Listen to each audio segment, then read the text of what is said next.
Sejam muito bem-vindos ao podcast da Monkey, Money is Key. Eu sou Roberta, sou sócia e diretora de novos negócios na Monkey. Eu sou o Khalil Gedeon, sejam muito bem-vindos. Eu sou CFO da Monkey, também sócio. E hoje temos aqui... E a gente está aqui hoje com o Luiz Fernando. Ele é executivo financeiro com mais de 28 anos de experiência na gestão estratégica de grandes empresas. Atualmente é gerente sênior de tesouraria no grupo JF, Eldorado Brasil Celulose, uma das maiores produtoras de celulose do mundo.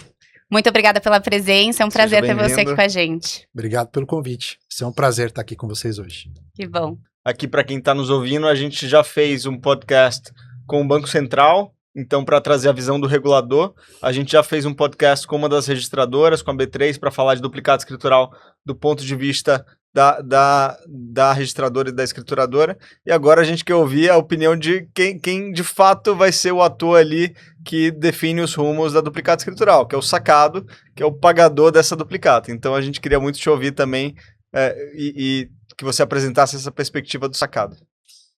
Então, para começar aqui, Luiz, eu queria conversar um pouquinho com você, que você contasse um pouquinho para a gente dessa nossa parceria que a gente tem desde 2021. Você participou da implementação do programa de risco sacado com a Monkey.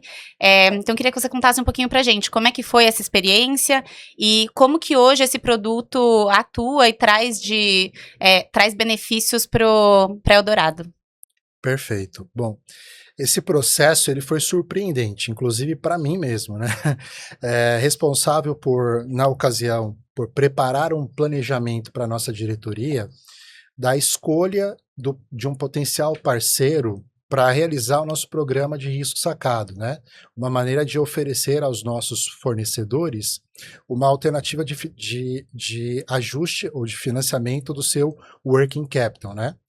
E durante esse período, que foi ali em meados do ano de 2021, no finalzinho de 2021, nós fizemos um estudo de vários players que poderiam oferecer soluções que pudessem adequar aos nossos sistemas e aos nossos processos de uma maneira mais fácil, mais eficiente, né, e mais eficaz.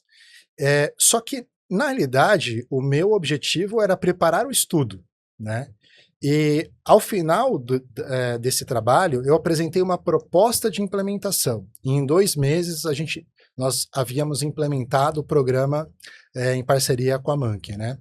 E de lá para cá, nós já rodamos dentro do nosso programa mais de R$1 bilhão, né? Nossos fornecedores puderam contar com esse recurso, que ajuda muito, facilita muito na gestão do capital de giro deles, né? Na parte de fluxo de caixa, porque é uma proposta, uma condição para que eles consigam fazer a antecipação dos seus recebíveis conosco, e tenho tido feedbacks sempre muito positivos, né?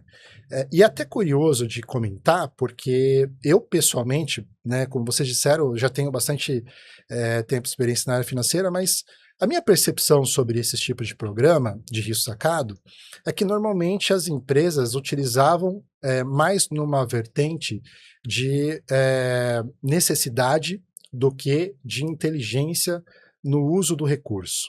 E eu percebi, ao conversar com os players que estavam operando ali no nosso programa, que existia também uma oportunidade deles conseguirem fazer um spread financeiro na operação, né? Porque eles conseguem fazer uma antecipação do programa, por exemplo, e negociar com seus fornecedores um pagamento à vista, né? E isso gera para ele um desconto financeiro e é muito mais competitivo para ele estar dentro de um cenário competitivo de leilão de títulos do que ele, por exemplo, ter acesso a juros e taxas de factories ou de outros players que vão cobrar um juros muito maior para ele conseguir fazer essas antecipações, né? Então, foi surpreendente nesse aspecto também. Final do dia é custo de capital, né? E se o gestor da empresa consegue um custo de capital mais barato num programa de risco sacado, por exemplo, de um player que tem um bom risco de crédito, ele consegue usar esse recurso de maneira a otimizar o seu fluxo de caixa, o seu capital de giro, comprar mais barato estoque ou eventualmente usar isso para crescer. Sem dúvida, Calil. Agora, eu acho que não é só a questão do custo do capital em si, né? Isso também talvez é a parte mais importante uma das partes mais importantes de um programa dessa natureza.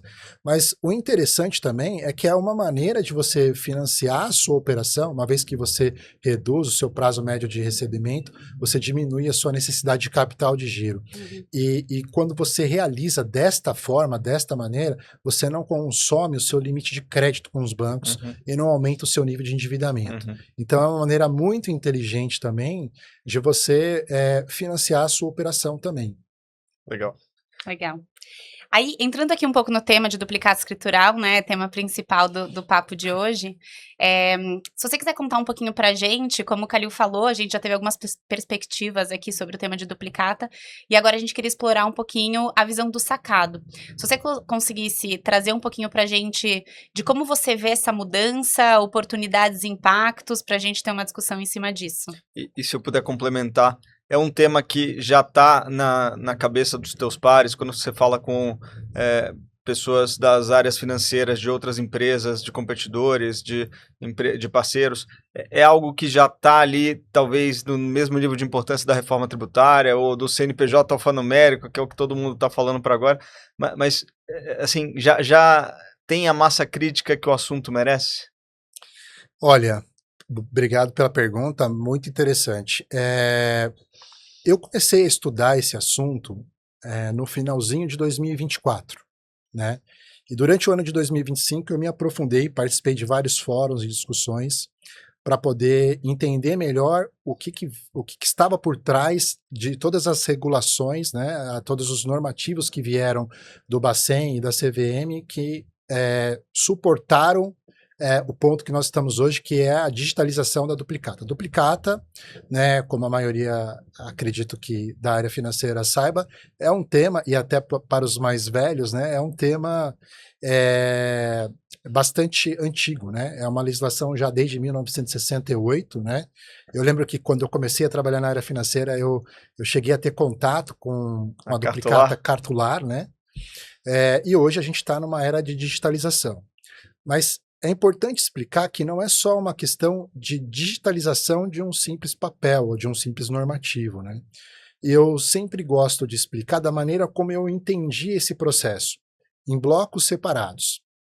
Eu acho que primeiro a gente precisa explicar a parte do cedente do título, né?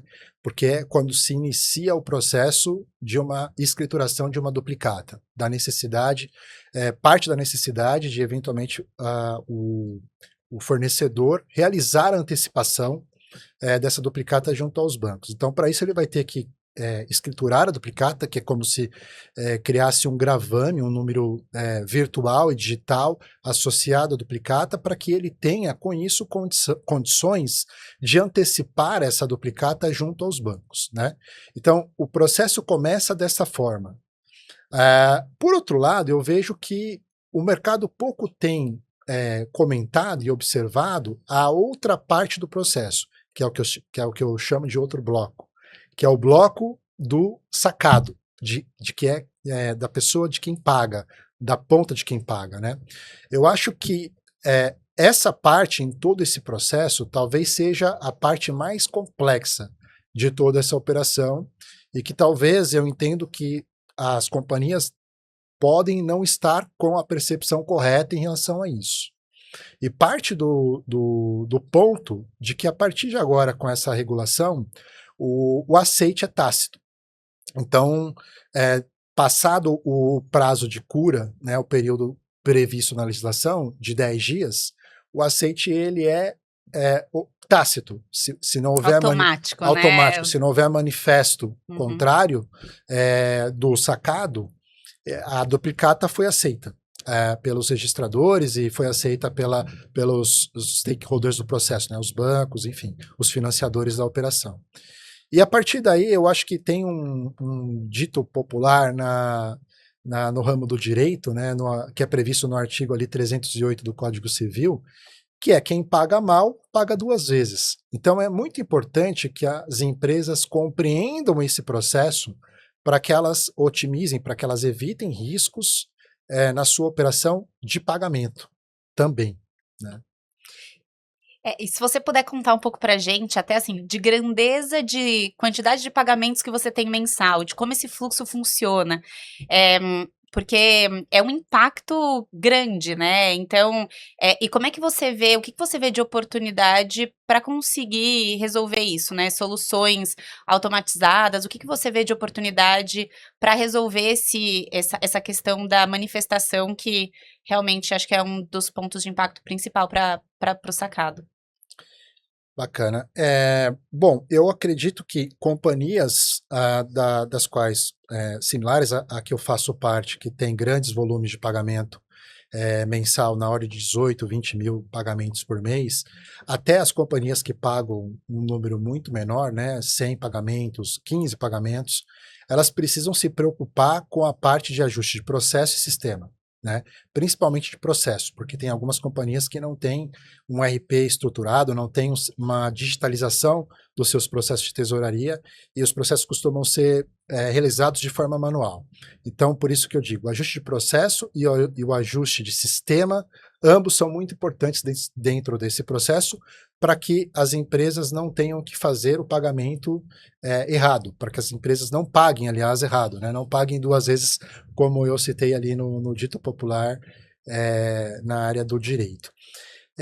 Primeiro, eu acho que começa você entendendo que nesse processo, após o aceite da duplicata, o sacado ele vai ter uma dificuldade de conhecer quem será o favorecido final dessa duplicata, uma vez que é permitido que ela possa ser negociada diversas vezes com diversas contrapartes. Então quem vai pagar até a data do vencimento não vai conseguir entender ou conhecer quem é o favorecido ou beneficiário dessa duplicata que foi descontada, ou que foi negociada, ou que está ainda em negociação. Então, para isso, o mercado tem discutido algumas alternativas, como o boleto inteligente, ou também chamado boleto dinâmico, ou pagamento em 2 etapas, também envolvendo uma registradora, ou tecnologias, como né, a própria Banking tem nos apresentado. Os próprios bancos têm trabalhado muito nesse contexto também. O que eu acho que é importante é que as empresas entendam e compreendam que elas vão precisar fazer esse ajuste. Elas vão precisar treinar os seus times, por mais que ocorra uma automação no processo, na parte da análise do aceite e até da troca da modalidade de pagamento para um boleto dinâmico ou um pagamento em 2 etapas, ocorrerá sem dúvida nenhuma um chamado limbo, onde as empresas vão precisar fazer a conciliação daquilo que eventualmente não foi possível de ser automatizada, né? Duplicatas que eventualmente foram apresentadas mais de uma vez e que não fazem parte do fluxo da companhia, do fluxo regular de pagamentos da companhia, tampouco há relacionamento do fornecedor com a própria companhia. E que outros riscos que você vê nessa falta de ação, né? Se eu não me preparar, se eu não estabelecer processos, se eu não estabelecer uma governança nova para essas duplicatas que vão chegar, você já falou do pagar mal, pagar 2 vezes, que outros riscos que você vislumbra aí do ponto de vista de quem paga a nota fiscal, a duplicata? Olha, do ponto de vista de quem paga, eu acho que a duplicata escritural, né, todo esse processo, esse ecossistema que está sendo construído, né, ele vem para mitigar o risco de fraude, né, que é algo que o mercado sofre já há muito tempo em função disso. Por exemplo, duplicatas que foram geradas de maneira dobrada, né, ou de maneira equivocada, seja por erro sistêmico ou até por questões de fraude mesmo, exatamente, né? Então, uma vez que há rastreabilidade do gravame, você reduz esse risco da duplicidade desse processo. Por outro lado, a legislação tem permitido, né, até o momento, que se faça o registro de uma duplicata sem que se tenha uma nota fiscal emitida, né? Então, esse ponto eu acho que ele é um pouco crítico para as empresas entenderem que elas poderão incorrer no risco de empresas das quais ela não tem relacionamento gerar uma duplicata contra ela. e ela vai precisar fazer o tratamento desse dado. Ela vai precisar fazer uma recusa com base no que a lei lhe permite. Então, esse eu acho que é um ponto de risco.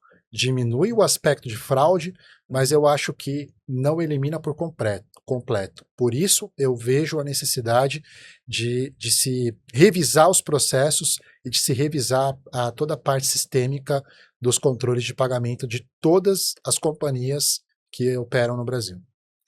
Ô Luiz, saindo um pouquinho da parte regulatória, né, que é, claro, super importante a gente falar dela, indo um pouquinho para esses processos, revisão desses processos. Então, empresas que estão vendo a gente aqui, que atuam como grandes sacados também, ou nem tão grandes, assim como você falou, essa dor vai ser de todo mundo, e que precisam rever processos. Então, a gente conversou aqui, né, sobre o período de manifestação, os 10 dias de manifestação. Então, a gente sabe que hoje tem grandes empresas, essa é uma das principais dores que surgem, né, tem grandes empresas que falam, 10 dias não é suficiente para mim, para validar um produto ou serviço, se ele entrou, se tem avaria, se não tem. Então, conta um pouco pra gente quais são esses processos que vocês, na prática, estão pensando em revisar, e se já tiver como, contar um pouquinho dessa experiência para que outras empresas que estejam escutando a gente consigam aprender um pouco com isso e pensar no que eles podem fazer de próximos passos para se preparar também. Olha, empresas que trabalham com grande volume de pagamentos, sem dúvida nenhuma, elas vão precisar de alguma tecnologia que facilite a gestão desse processo.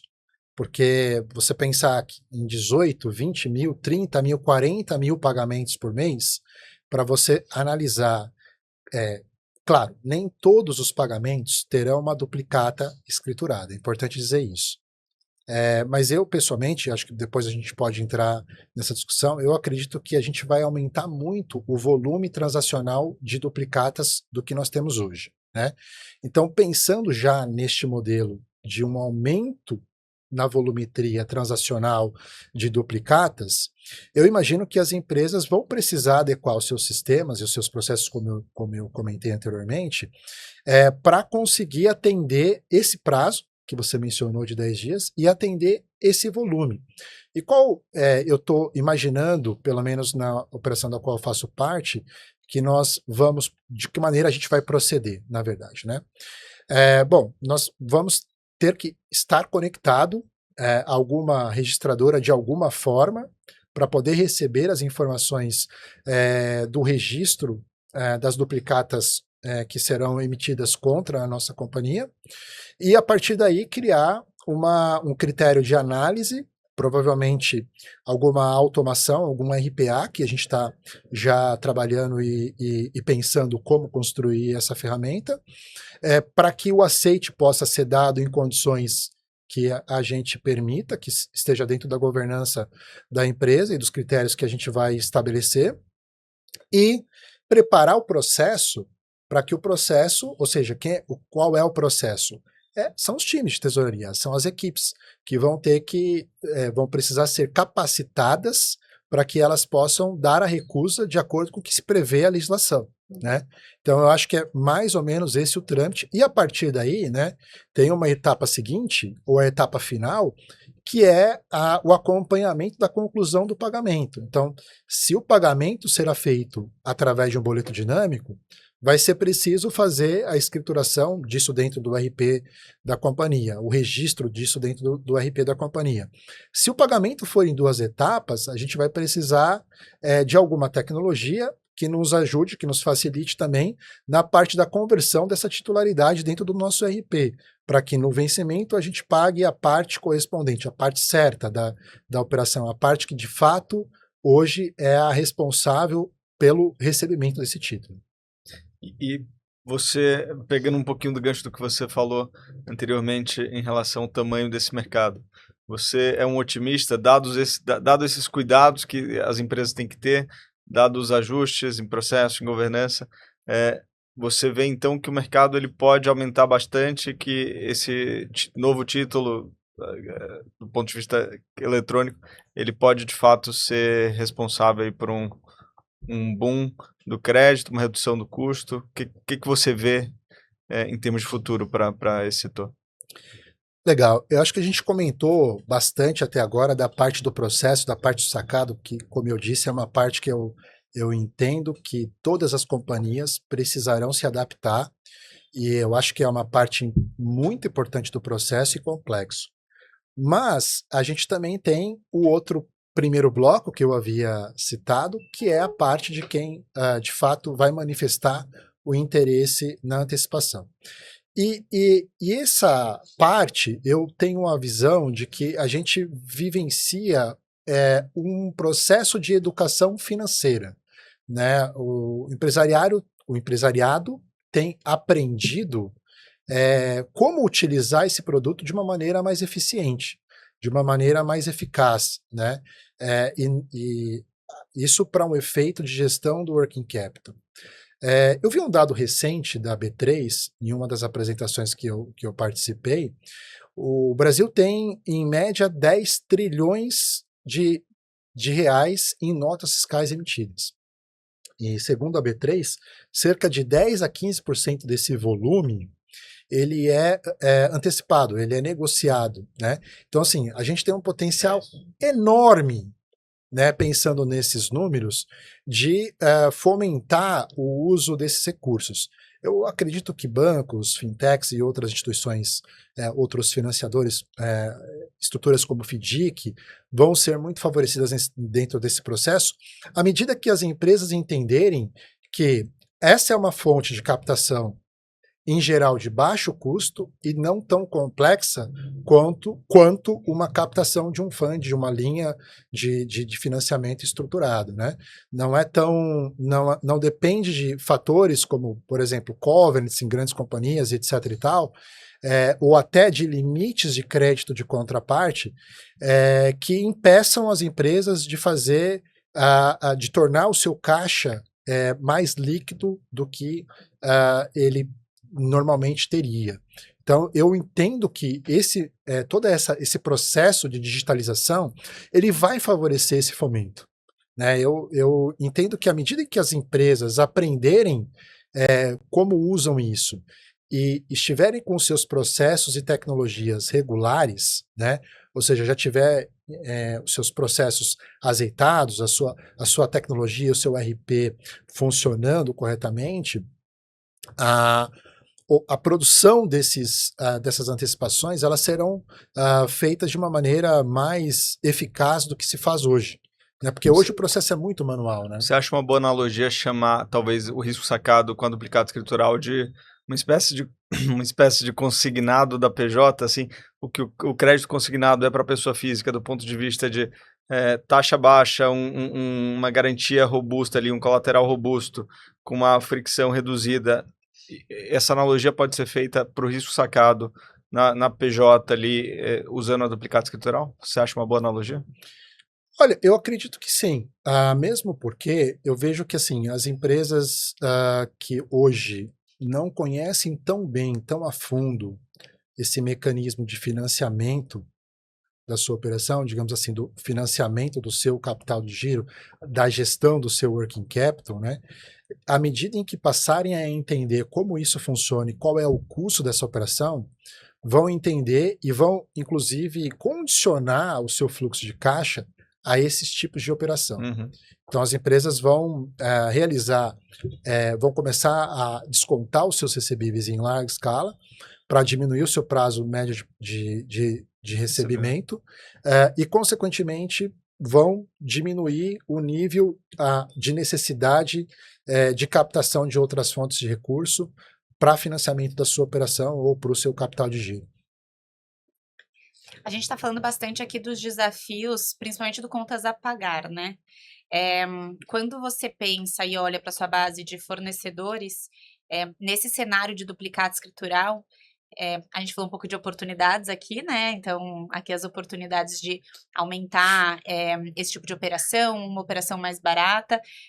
Mas o que tem de desafios também que você vê para sua base de fornecedores, ou até para você como fornecedor de seus clientes, né? Nesse novo modelo de duplicata escritural? Os nossos fornecedores que, por exemplo, já utilizam esse tipo de produto, né, já utilizam do programa de risco sacado que a gente tem, inclusive, em parceria com o uso da tecnologia da Mankin, eu acredito que eles vão precisar, né, também adaptar, obviamente, os seus processos, sistemas, para que eles consigam continuar operando na plataforma. Agora, eu tenho visto algumas soluções, né, como vocês mesmos apresentaram isso recentemente para a gente, de também poder fazer essa ponta para ele. E eu acho que isso é uma oportunidade tanto para empresas de tecnologia e de oferta de serviços financeiros como a Mankin, quanto para o próprio fornecedor, que não precisará buscar uma terceira, uma quarta, uma quinta fonte para ele poder reajustar o seu processo e continuar operando da maneira como ele vem operando. Então, isso de fato eu acho que é uma maneira muito inteligente de nós continuarmos o fluxo sem trazer grandes impactos para eles. Porque empresas que são de menor porte, né, pequeno e médio porte, normalmente a gente observa que não tem sistemas, um RP ou uma tecnologia ou uma digitalização dos seus processos de tesouraria muito robusto, né? Isso é um pouco mais comum em empresas de grande porte. E quando essas empresas podem contar com soluções que facilitam ou que não exigem grandes investimentos ou grandes mudanças na estrutura de gestão das suas operações, isso realmente é um grande facilitador, né? Isso realmente favorece muito as companhias para que elas consigam continuar utilizando o produto sem ter muitas dores para serem superadas, né? A gente tem visto muito isso mesmo, conversando com os nossos clientes, né? Tá trazendo aqui um pouquinho de experiência com todos os clientes que a gente tem conversado e a base de fornecedores deles, que acho que o principal impacto eles vão precisar passar a escriturar essa duplicata, e isso existem soluções que fazem isso, a Monkey é uma dessas soluções, inclusive, e a melhor, né? Modéstia à parte. E inclusive os fornecedores que são fornecedores do seu programa, eles não vão precisar passar por nenhuma alteração, porque a Monkey vai se encarregar de fazer isso. Mas também, às vezes, outros clientes que não têm um programa de risco sacado, não estão na Monkey como você, ele poder ter acesso a isso, né? Ampliando ali a possibilidade dele de capital de giro mais barato, com uma ferramenta que oferece todo esse processo de integração com a escrituradora para ele. E um dos principais pontos de impacto é conseguir fazer a gestão dos eventos dessa duplicata. Então, você como sacado se manifestando em cima dessas duplicatas, aceitando, recusando, que vai um pouquinho ali para o ponto de processos que a gente tem discutido também, de ter uma solução para isso. Então, o que a gente está vendo mesmo de principais impactos para a ponta do fornecedor é justamente isso que você falou, tanto a parte de escrituração quanto a parte de gestão de manifestações que estão ocorrendo em cima daquelas duplicatas que estão sendo escrituradas, né? Exato. Eu também enxergo, e por isso que eu comentei que acredito que nós teremos o fomento desse transacional de duplicatas escriturais, né, que eu citei na ordem de 10 a 15% de 10 trilhões, eu acho que isso vai aumentar, porque existem algumas empresas, eu percebo isso, principalmente em pequena e média empresa, que são um pouco reticentes em relação a esse processo, por falta de desconhecimento, às vezes, ou até por própria estratégia política da companhia, acabam não se interessando pelo uso desse recurso de antecipação do recebível. E à medida que ela entende que ela está na ponta de sacado e ela precisa ajustar esse processo, ela passa a conhecer melhor o produto, né? Ela passa a entender que ela precisa adequar o sistema, o processo dela, para ela pagar certo, para não pagar duas vezes. E aí ela começa a entender como isso funciona, ela percebe que os fornecedores que ela possui estão aumentando esse volume de operações e, naturalmente, eu acredito que elas passarão a entender que é também para ela uma fonte de recurso na ponta de cessão desse crédito, né? E aí ela deve passar a olhar esse processo com outros olhos, não só na parte sacado, mas também na parte cedente. E por isso que aí eu acho que vai ocorrer esse interesse em empresas que nunca realizaram, por exemplo, uma sessão de recebível, entender esse processo. Puxa, esse processo então é só eu digitalizar, eu pegar uma fonte de financiamento, ou às vezes ela nem precisa ir atrás dessa Alguém fonte. já chegou lá. Ela chega, por exemplo, fazendo parte de um processo de leilão de títulos, como é a própria ferramenta da Monkey, que dispõe já de todos os financiadores, os investidores ali dentro de um único hub, e ali ela simplesmente só tem o trabalho de apertar o botão e ter o crédito realizado em sua conta no momento em que ela desejar que ele ocorra. Posso colocar um pouquinho de pimenta no nosso papo, assim? Acho que o tema da duplicata não é tão complicado. Eu queria falar de duplicata junto com reforma tributária. E aí, eu queria ouvir de você como que você está vendo esses dois temas juntos, porque obviamente a reforma tributária impacta ali o fluxo de caixa das empresas. De repente você não tem mais o flow do tributo que você vai que a gente tem hoje, né? Você recebe primeiro o valor bruto da nota e depois paga o imposto. Isso vai parar de acontecer. Como que você vê isso tudo, ainda mais pós-split payment, que vai vir? Como que você vê isso tudo convergindo do ponto de vista operacional, do ponto de vista empresa? Eu vejo que é um dos maiores desafios que os CFOs vão enfrentar nos próximos anos, que é adequar seus processos, sistemas, e, sobretudo, a sua gestão de caixa, sua gestão do working capital, a esses dois elementos, né? A duplicata escritural e o split payment, né? Que é o que vai impactar o aspecto direto da parte financeira, né? Ainda eu enxergo que é prematuro a gente tirar alguma avaliação de como é que a gente vai encaixar isso dentro de um processo corporate, porque as soluções estão sendo desenvolvidas, né? A duplicata escritural é uma delas, né? Eu tenho acompanhado desde o ano passado a evolução de vários players, né? De várias fintechs, de empresas de tecnologia, bancos e as próprias registradoras evoluindo em seus controles, em suas instruções, em seus sistemas, né? E na oferta de serviços que melhor favoreçam o dia a dia das companhias ou que façam com que esse ecossistema seja produzido da maneira mais eficiente e segura possível. E o split payment eu vejo que é a mesma coisa, né? Há algumas soluções já disponíveis no mercado. Essa semana mesmo eu fiz uma agenda com uma empresa para entender um pouco da solução oferecida, mas é um processo, ao meu ver, ainda embrionário. As empresas ainda vão precisar discutir como próximos passos, eu acho que na sequência de duplicata escritural, a junção do split payment com a duplicata escritural na parte da gestão do capital de giro. Eu acho que esses dois fatores, né, esses dois pontos, da reforma tributária e da duplicata escritural, eles têm um aspecto em comum que é o impacto no fluxo de caixa. O impacto na gestão do caixa, na otimização do caixa. As empresas vão precisar entender como isso vai funcionar a fundo, direito, para que elas possam, de fato, entender o que elas precisam fazer para manter os seus processos de gestão de caixa eficientes ou readequá-los para que eles passem a ter uma otimização maior de caixa, uma otimização maior de recursos. O split payment é um item bastante importante que a gente, como tesouraria e todos os CFOs precisam ter sobre a mesa, né? Se fala muito sobre inteligência artificial, tecnologia, RPAs, etc. e tal, mas eu acho que esses dois itens são itens que de fato vão precisar estar na agenda dos CFOs como itens prioritários para que as suas operações não incorram em grandes riscos do ponto de vista de liquidez, inclusive. Legal. A gente está vendo aqui que você está muito por dentro, super a par dos temas, né? Tanto reforma tributária quanto duplicata escritural.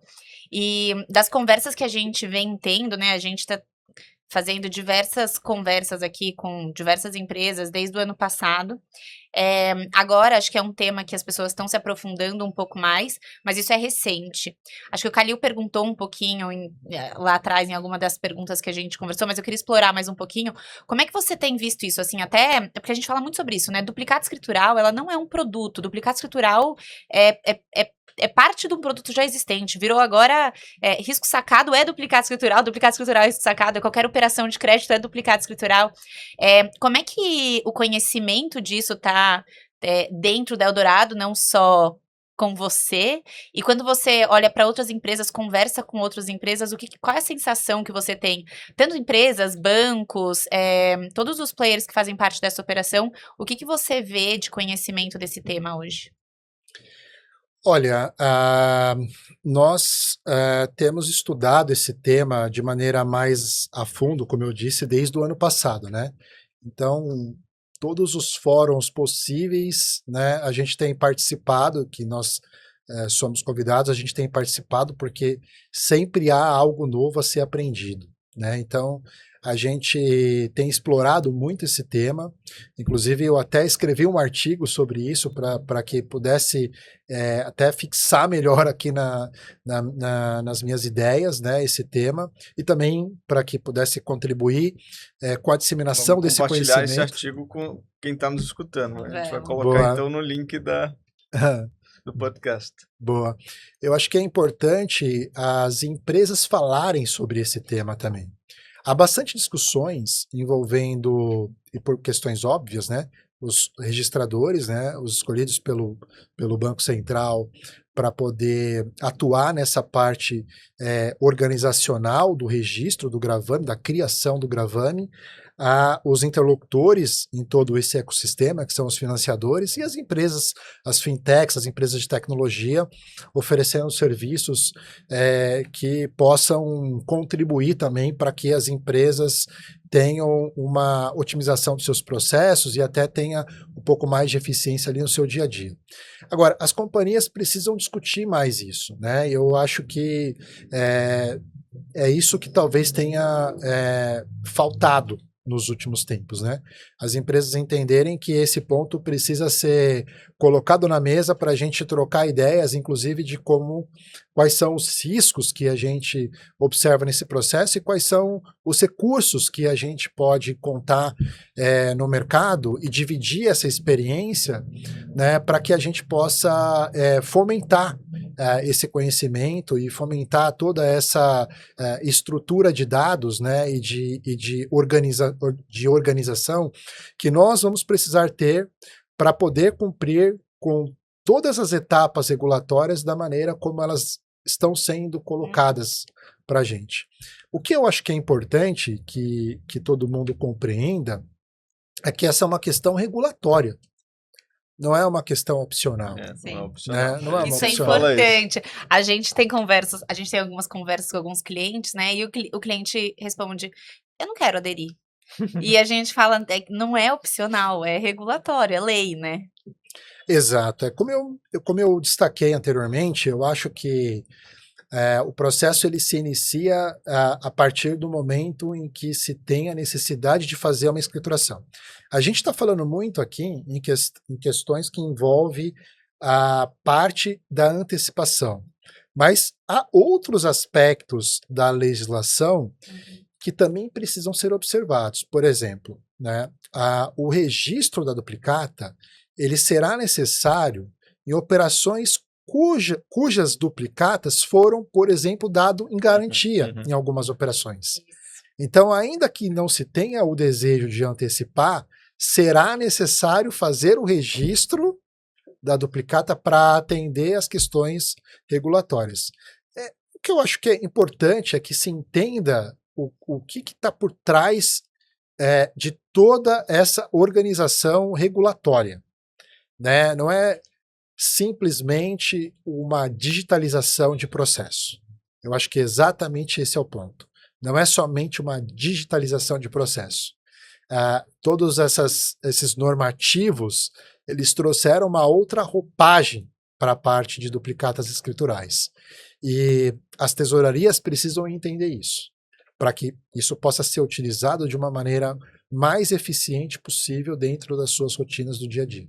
Talvez uma maneira otimista de ver é que, na prática, o crédito com garantia, via de regra, ele é um crédito mais barato, e essa regulação ela permite que a duplicata, que é aquela nota fiscal que não era uma garantia tão robusta assim, que de fato ela vire uma garantia robusta e que ela permita que aquele que emitiu a duplicata consiga ter aquilo como colateral, como garantia de um financiamento que não necessariamente precisa ser uma antecipação de recebíveis, pode ser um capital de giro ou qualquer outra coisa, mas com uma garantia mais robusta e, consequentemente, com acesso a capital mais barato.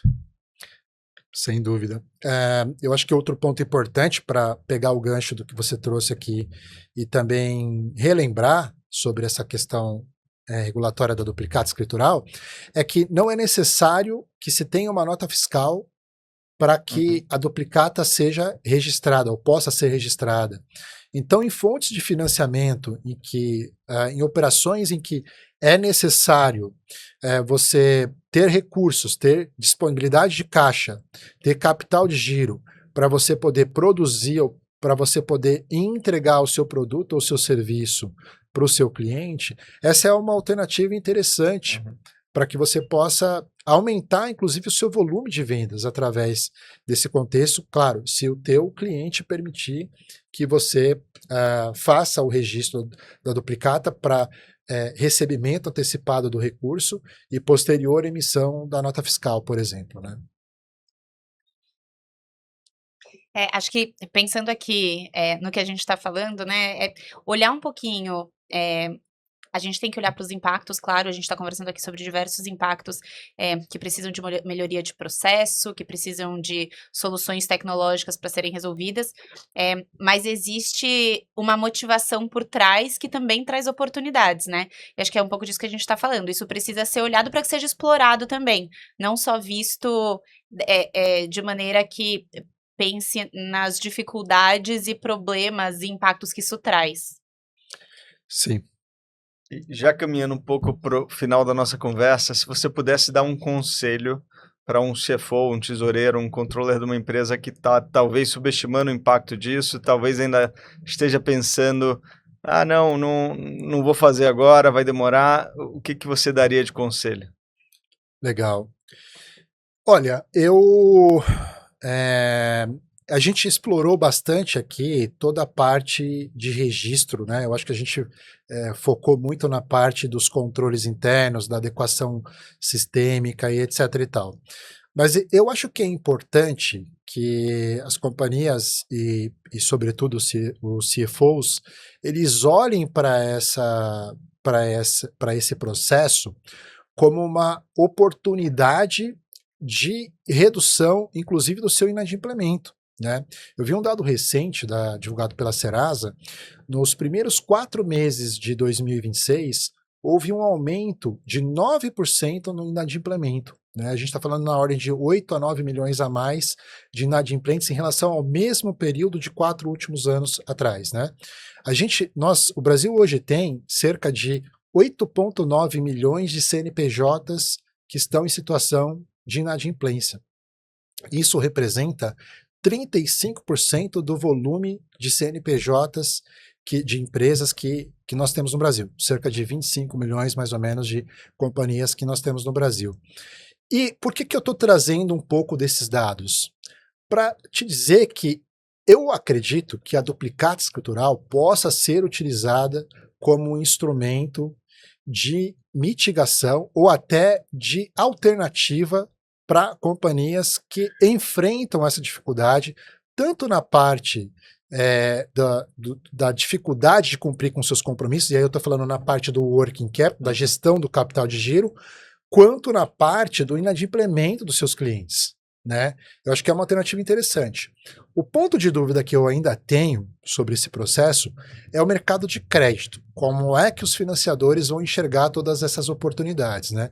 Se a gente vai ter crédito suficiente para atender esse nicho de mercado. Para mim é um nicho de mercado, porque como eu citei, nós temos só entre 10% e 15% de recebíveis feito, operações de recebíveis antecipadas. Mas será que não é justamente porque a gente tem muita fricção, a garantia não é tão robusta, tem que ter um contrato tripartite, talvez, em algumas das vezes, você não acha que simplificando essa estrutura, com a duplicata escritural, redução de fricção, uma garantia mais robusta, vão ter mais financiadores dispostos a entrar no mercado? Sem dúvida. Incluindo FDICs, que estão crescendo bastante. Isso eu não tenho dúvida. O meu ponto é saber o ajuste, né, o break-even entre a oferta e a demanda. Eu visualizo, identifico que nós teremos, muito provavelmente, uma relação de demanda maior do que de oferta. Né? Uma vez que as empresas vão adequar os seus sistemas, vão entender como esse processo funciona, os benefícios que esse processo trará para a sua gestão do working capital, e isso tende a ter um aumento favorável na antecipação de duplicatas. Mas, sem dúvida, eu acredito que outros players vão entrar no mercado. O financiador, o investidor, isso, né, em qualquer operação, em qualquer parte do mundo, quando ele percebe que o risco está mais organizado, está mais mitigado, como tem sido o caso da duplicata escritural, porque você tem um gravame, ou seja, você tem uma rastreabilidade daquele título, daquele ativo, daquele registro, ele tem, com certeza, um conforto maior na oferta do crédito. Por isso que é uma relação natural do aumento desse crédito, né? Mas eu, de novo, acredito que a gente possa ter uma demanda, inclusive, maior do que até a própria oferta desse crédito. É que eu acho que acaba sendo até uma provocação que vai em linha com o objetivo principal do Banco Central, que é dar mais acesso a crédito, principalmente para pequenas e médias empresas. Então, essa demanda crescendo, não tendo oferta suficiente, com certeza vão aparecer novas soluções que onde tem demanda tem oportunidade, né? Onde tem demanda não tem oferta tem oportunidade. Então, acho que vai em linha um pouquinho com o objetivo do que o Banco Central quer com essa agenda mesmo, né? Sem dúvida. Sem dúvida.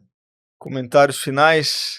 O que você traria aqui de mensagem final para quem nos escuta, para quem está lidando com essa série de desafios, reforma tributária, junto com duplicata escritural, num ano que é desafiador, num ano que a taxa de juros ainda está prolongadamente alta, se mantém alta, ainda que com perspectiva de queda, mas por um período já bastante prolongado. Então, não é fácil a vida de quem está na gestão financeira das empresas. Qual mensagem que você deixa como consideração final? Olha, eu acho que é importante que as tesourarias, enfim, as áreas financeiras das companhias, elas busquem também entender o que tem de recursos disponíveis no mercado. A gente tem o Brasil tem muitas soluções tecnológicas, né? Estive recentemente conhecendo, inclusive, a própria solução da Monkey. Eu acho que é necessário que se conheça o máximo possível o que se tem de alternativas de recursos de mercado, porque as operações, muitas vezes, elas são distintas, né? São diferentes uma das outras, os processos, sistemas e tudo mais, e aí você precisa entender qual é a solução, qual é o recurso mais aderente, mais adequado para a sua operação. Parte tecnológica, né, a gente não tem só a IA, né, as pessoas falam muito hoje de inteligência artificial e eu acho que isso é super relevante para as tesourarias de maneira geral e para qualquer outra área, né? Mas eu acho que além disso a gente tem outras fontes de tecnologia, né, que hoje em dia se generaliza muito, né? Tudo é IA, mas RPA é diferente de IA, um hub de leilão de títulos, por exemplo, é diferente, por mais que possa contar com esse tipo de tecnologia, e é diferente. E é importante que os tesoureiros, os CFOs, eles mergulhem nessas opções de tecnologia para que eles entendam qual é a mais adequada para o seu processo. O que se adequa melhor para a sua cultura, para o seu segmento, para o seu setor, né? Empresas que têm capital intensivo, por exemplo, a gente não citou isso aqui, mas são segmentos que vão precisar muito do uso, já fazem hoje o uso de duplicata escritural e naturalmente vão aumentar os seus volumes à medida em que os sistemas e a tecnologia vai favorecer vai diminuir a complexidade que hoje se tem de fazer algo tão operacional, ou às vezes até bilateral, né? Você tem uma oportunidade de diversificar o atendimento tecnológico dos seus processos à medida que você vai precisar ajustar a sua operação com algum tipo de tecnologia para atender todas essas questões regulatórias que a gente discutiu hoje aqui. Mas tirando o risco sacado, tirando talvez crédito incentivado para um fornecedor de uma grande empresa, tem crédito mais barato do que o risco sacado? Que não paga IOF, eventualmente você acessa um capital num custo que você não teria com a tua própria operação. Acho que não tem uma operação mais barata. Olha, eu acho que depende muito de cada setor, né? Existem algumas linhas incentivadas, enfim. Tirando as linhas incentivadas. De determinados setores e, enfim, de determinados segmentos.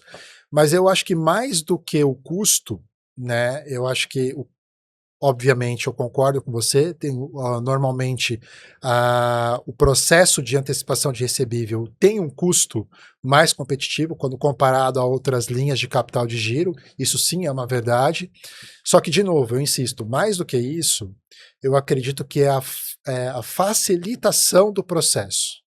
Você não precisa ir até o banco para o banco avaliar qual é o seu risco, porque o risco, na verdade, nem vai ser seu. O risco é do sacado. E aí que eu acho que muda um pouco a forma de visão desse processo.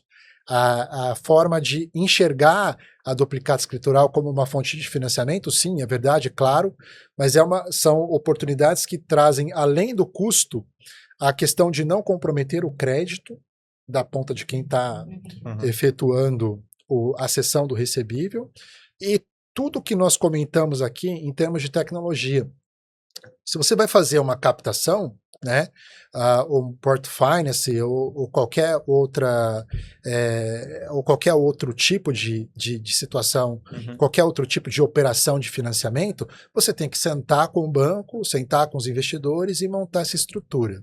Se você tem uma linha que é revolving, que é uma linha que você já tem uma tecnologia construída, o seu sistema nasce o título, se a contraparte tem limite, obviamente, né? Você executa a antecipação e tem o seu caixa liberado mais cedo. Você reduz o seu prazo médio de recebimento, você com isso diminui a sua necessidade de capital de giro, o seu ciclo de caixa passa a ser menor, né, obviamente, mantendo ceteris paribus, né, digamos assim, as condições de pagamento, ou até trabalhando eventualmente em condições de pagamento que possa reduzir o prazo médio de pagamento, você tem a chamada otimização do working capital, a eficiência na gestão do capital de giro. Acho que não é só sobre custo, é um pacote de benefícios, né? Sem dúvida, acho que é importante entender todo esse ecossistema e todos os stakeholders desse processo para que você possa tomar a melhor decisão possível para a sua companhia. Legal. Luiz, muito obrigada pela presença, foi um prazer ter você aqui com a gente, uma referência tanto no mundo financeiro, mercado financeiro, como mostrando agora para a gente que é uma referência também no tema de duplicata escritural na ponta do contas a pagar e do contas a receber. Eu espero que isso seja até um incentivo para todas as empresas que estejam escutando a gente aqui, para estudar mais sobre o assunto, procurar a Monkey, inclusive, para falar sobre o assunto. A gente está super à disposição para falar sobre isso. Então, espero que isso seja um incentivo para todas as empresas que estejam escutando a gente aqui para conhecer mais sobre isso. Muito obrigada. Obrigado, Monkey. Obrigado, vocês, pela oportunidade.